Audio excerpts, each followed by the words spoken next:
1 2 1 2.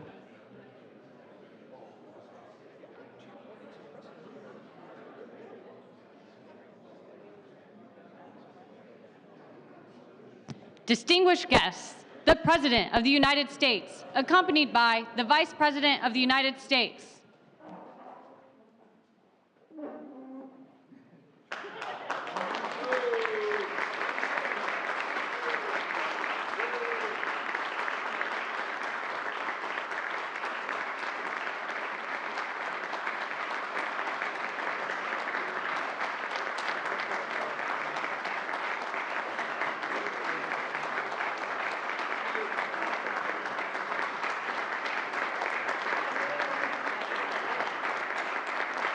Please, sit down.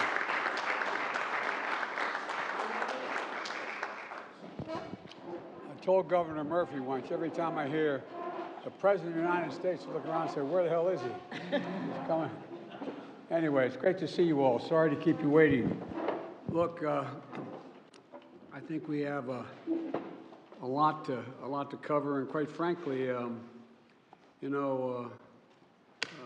think the success for all of us, Democrats and Republicans, is in part going to be measured by not what else we get done or pass, but whether we're able to implement what we've already done.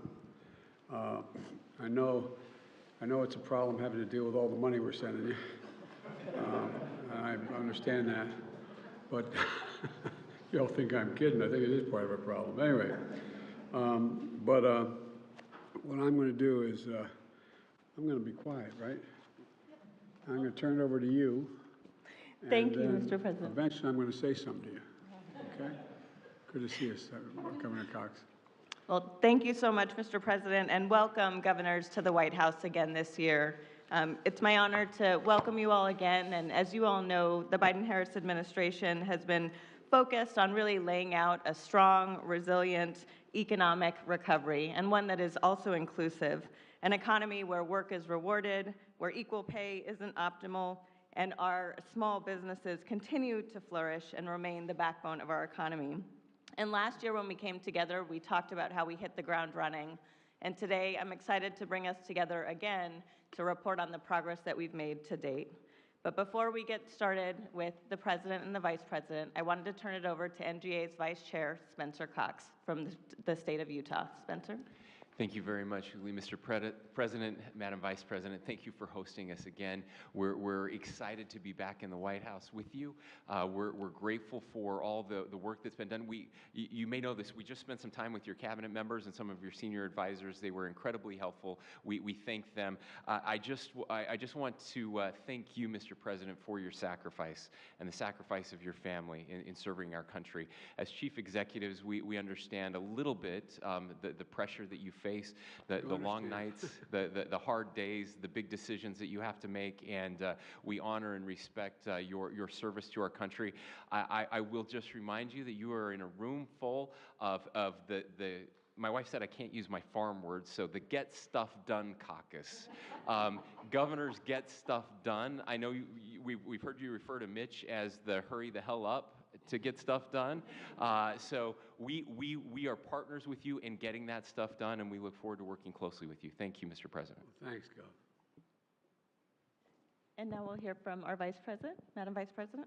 Thank you. Good morning to all of you, and thank you for your work. As the President has said, ours together is a partnership for the benefit of the American people. And having a background as a state Attorney General, I have some sense of the work that you all do every day in terms of meeting the needs of the diversity of your state, implementing policy in a way that actually hits the ground and has meaning and a direct impact on the families and in the individuals who you serve. So I thank you for your work. As you all know, the accomplishments that President Biden mentioned in his State of the Union were possible because of your partnership. From the very first days of our administration, during the height of the pandemic, I recall the many meetings by Zoom that we had with so many of you who are here, where you gave us a very accurate sense of what you needed and what the people of your state needed. Definitely the priorities at the moment were formed by the immediacy of the pandemic, but you also talked with us about longstanding issues that your state has faced when it comes to, for example, roads and bridges, when it comes to the need to have access to high-speed internet, when you knew that the economic fabric of your state relied on your small businesses and what they needed not only in terms of immediate relief during the pandemic, but what they need to not only survive and thrive as we move forward, in particular with the policies that our administration has emphasized when it comes to, for example, a clean energy economy and what we can do to grow our economy by thinking innovatively about what the future will require us to do today. So I want to thank you all for that. We delivered on many of these needs by making transformative investments that President Biden will highlight, and it includes our work to implement the largest investment in climate in our nation's history. We calculate that in addition to $370 billion that was part of the Inflation Reduction Act, overall we're probably looking at about $1 trillion that will hit the streets of America to address this pressing issue. And again, it will be your leadership that allows us to invest in families, in workers, collaborate with the private sector, and do the work that is not only about meeting the direct needs when it comes to the climate crisis and extreme weather conditions, but what we uniquely can do as the United States of America to be a model for the world around how we invest in our people and invest in our future. None of this work can happen were it not for you being there in the state houses, seeing this through. And we're very proud of this because we do think of this moment as being transformative. We do think of this moment as being a moment in the history of our nation where it is not about incrementalism. It is truly about jumping to a new plateau. And again, it will require your leadership every day to make our policies and our vision real. So I thank you for that. In the past year, I've met with 35 governors. Just this year, I've been to 9 states in 5 weeks, and I've had the opportunity to do what I intend to continue to do, which is to lift up your leadership. I underscored recently, for example, in North Carolina with Governor Cooper, the work that we are doing to support CDFIs, community banks, which support small businesses, both in their creation but also in their growth. Governor Josh Shapiro and I were together with the President in Pennsylvania to talk about what we need to do to implement our policy of, in the next 9 years now, removing all lead pipes and service lines in our nation, which has the benefit of not only allowing the work to happen, which means supporting the workers who do that, but also understanding the direct impact to public health and public education, in that, of course, the toxic water coming through those lead pipes has a direct impact on the ability of our children to learn. The work that we have been doing includes the work that was a part of my visit yesterday to Minnesota. Governor Walz, I talked about you. Where are you? I talked about you, mentioning that you were here, but your extraordinary leadership as a governor in passing legislation, working with your legislature in a way that will be a model around how states can actually reduce greenhouse gas emissions, all the while still allowing a transition into a clean energy economy. So this is the work we will continue to do over the course of this year. And in conclusion, I'll say that for so many of us, and certainly for me, I think that the theme of this year should be, for all of us, momentum. And this is not a partisan point. There is so much good and important work that happened over the last 2 years as a very specific moment in time in our country, an era, if you will, not just a political season. And we are now at a point, we're coming through the height of the crisis, but with the good work that has been done to deal with an immediate issue that required long-term thinking, we are now on the verge of building on that in a way that together, through a partnership, will benefit the people of our country for generations. So I thank you each for your work, and to Governor Murphy and Governor Cox, thank you for your leadership of this important organization. Thank you.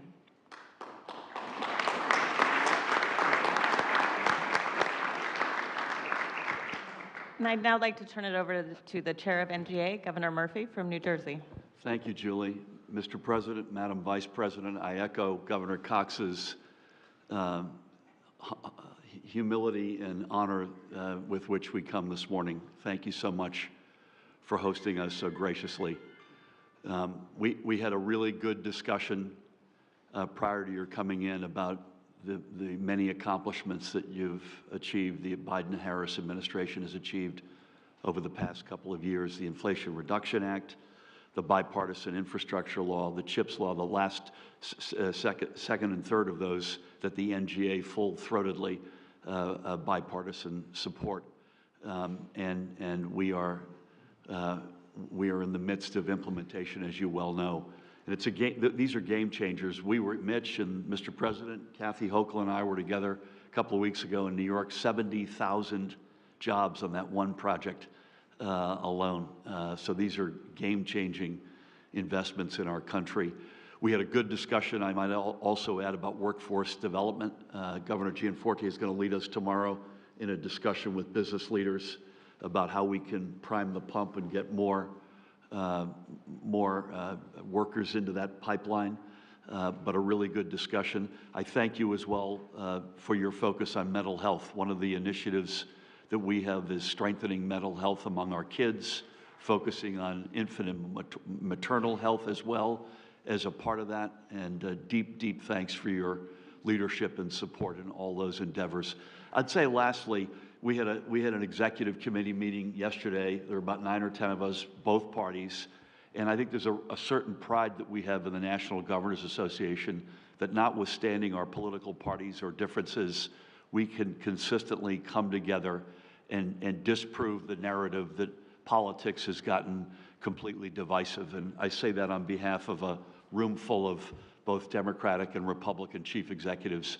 Again, we're incredibly honored to be here, and thank you for having us.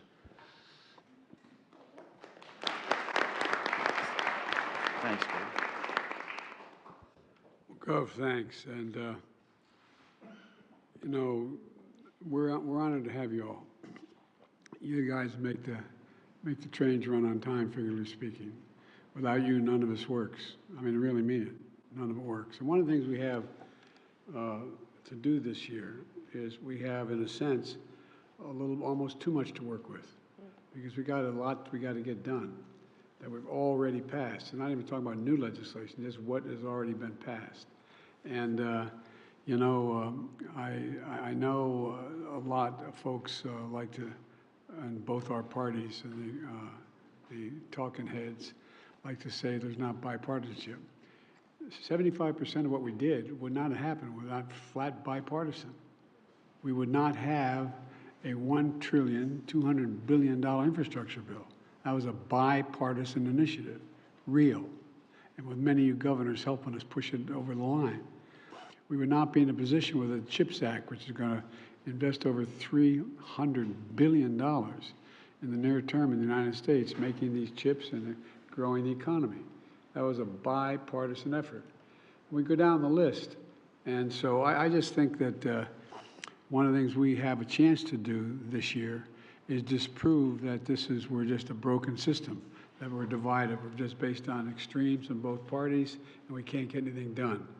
And you know, I was just up in Wisconsin with Governor Evers, going around the country like the vice presidents, meeting with a lot of you all, and trying to figure out how we get done, how we implement what we've finished. For example, I asked a former governor, by the way, if you notice, I hired a lot of governors in my cabinet. Granholm, Ramon Mirando, Vilsack, et cetera, because you know how to get things done. And that's most of what we have to do now. It seems to me that when I came to office, to state the obvious, the pandemic was raging. And it wasn't anybody's particular fault, it was just raging. And, but we acted, we came together. And a lot of governors helped a great deal in terms of getting the acting together. And granted, at the beginning, it was we didn't have unanimity in what to do, but we passed a little thing that was about $1.8 trillion called the Recovery Act, and it pulled an awful lot of people out of real deep trouble. Most of you were in situations, not all, were in situations where your revenues were drying up because of the pandemic.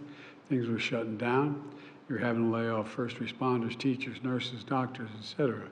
And we were able to get across the board for Democrats and Republicans an awful lot of immediate help, so you didn't have to shut things down. And you know, and so one of the results is that, and it's not because of me or the Vice President or this administration by any stretch of alone, but we created 12 million jobs. No, that's never happened before in this period of time, in a 2-year period. 12 million real live jobs, the lowest unemployment rate in 50 years. And with your help, we went from 3.5 million people vaccinated to 230 million people vaccinated. And you know, I knew like you did that strengthening the state of local governments was the key to our recovery. And I'm not being, it's not hyperbole, it's a fact. That's how it has to work. When I came to office, half of you were planning painful cuts. Your revenues are projected to be reduced by 3%. Well, you know, that's why we spent $350 billion for the first time in history. And for every state, city, county, you shore up your budgets, your painful layoffs. You put a lot of cops back to work, you put a lot of teachers back to work. Go down the list. I won't bore you with the detail because you've forgotten more about it than anybody else knows. And state revenues grew by 16% in this period of time, on average. And we urged you to use the money, and most of you did, that you got from the Recovery Act to make your communities safer, deal with affordable housing, get small businesses back on their feet, train your workforce, and you did. You did it. And we provided $12 billion to address those mental health needs at the front end. There's more to come, but $12 billion. Because when you think about it, folks, and I know we all know it, I don't think we think about it that much, that there are about, for every one of the 1 million people died from COVID, there are, the experts tell me there are 9 close people to them. 9 people were affected by their loss. And so an awful lot of empty chairs at that dining room table being stared at. And it brings back every single time. Who's gone? Your son, your daughter, your husband, your wife, your brother, your sister, whatever. And so well, one of the things we did was, and it was Governor Murphy's prodding, to move in a significant way to deal with the mental health problems, and they're real. And we knew it wasn't enough, so we took this Bipartisan Safer Communities Act, provided another $10 billion to y'all to prevent violence and treat resulting trauma. You know, a lot of what everyone from police to citizens are going through is no different than post-traumatic stress the military is going through. I mean, it's real. It's consequential. $2 billion of that was for young people in particular to pay for things like school counselors. And under our unity agenda in the State of the Union, I call us a surge in resources to deal with the fentanyl epidemic. We've seized over 23,000 pounds of fentanyl. But thousands of Americans are dying every day from fentanyl. And but we have just in the last several months. And look, folks, we also have to rebuild the country. And you know, whether the infrastructure law was with Andy Beshear and Governor DeWine, I don't know where Governor DeWine is. I'm sure you're here somewhere. I just don't see you. You know, there's a little bridge across the Ohio River. You know, it's only going to cost about $1.7 billion to do it, but it's 60 years old, and it's more commerce goes across that bridge than you can imagine. It's you know, anyway, without going on, you all know the detail, but the end result is, in a bipartisan way, the governors and the senators of both states got together. We're building a new bridge and fixing the one that's there, but it's consequential. It's the second most productive bridge in terms of product that goes across the bridge of any in America. And you know, we've seen some spirited debate, but the point of this is we were able to do all this and still cut the deficit by $1.7 trillion the last 2 years, the largest deficit reduction in history. and you may have, we had somewhat of a debate on the State of the Union. But I was glad to see everybody says we're not going to cut Social Security and Medicare. I noticed that happen, but I hope that's true, but that's what we, anyway, look, one of the things that we're going to have to focus on is that we want to take, there sounds like there's some discussion to take defense spending off the table, so we can't discuss that. And if you do that, you're left to cut nothing much but programs. But, you know, we can cut an awful lot by just doing what we already passed. You know, the fact is that I know a lot of you aren't that crazy about the legislation we passed that allows Medicare to negotiate for drug prices. Well, guess what? That's going to reduce the federal debt. That's going to reduce the federal debt billions of dollars. $247 billion reduction in the debt by doing it, and it's going to reduce the prices. Why? Because Medicare had to pay, going to have to pay $240 billion less, and people are going to get the drugs they need that they can afford. So it's not that we're in a position we're saying we're not going to cut the deficit. There's an example, $250 billion. So that's not bad for a start. But my point is this. I believe we can be fiscally responsible without threatening our country or dealing with any chaos. You know, 25% of the entire national debt that was accumulated over 200 years occurred over the previous 4 years. It increased the national debt over 200 years of accumulated debt by 25% the previous 4 years before we came into office. And, and now there's talk, and I don't think it's going to happen. I don't think my colleagues are really serious about it. I hope they're not, about holding the debt hostage to cuts they want to make in certain things that I may or may not want to make. And we've never reneged on our debt.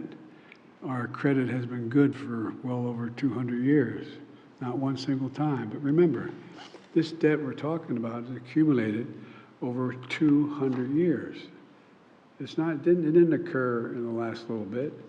Now, granted, it went up by a quarter 4 years ago, but so there's a lot we can do.